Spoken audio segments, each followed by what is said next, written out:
আন্দোলন, সেই ন্যায্য আন্দোলনের দাবির পক্ষে পুলিশ শান্তি শৃঙ্খলা রক্ষা করার জন্য ভূমিকা পালন করবে। আজকে পুলিশ যে আচরণ করেছে সেই কারণে পুলিশের নিন্দা জানাচ্ছি এবং আশা করছি যে আগামী দিনে শান্তিপূর্ণ যে কোনো আন্দোলনে পুলিশ আন্দোলনকারীদের। সাংবাদিকবৃন্দ, আমাদের মূল দাবি হলো যে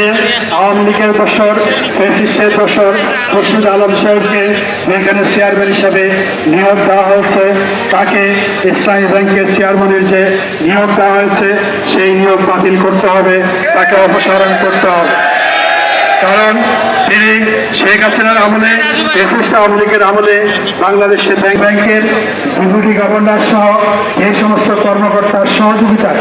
এছাড়াও ইসলামী ব্যাংক সহ অন্যান্য ব্যাংকগুলো লুটপাট করেছেন, এই ব্যাংকগুলো থেকে টাকা পাচার করেছেন, তার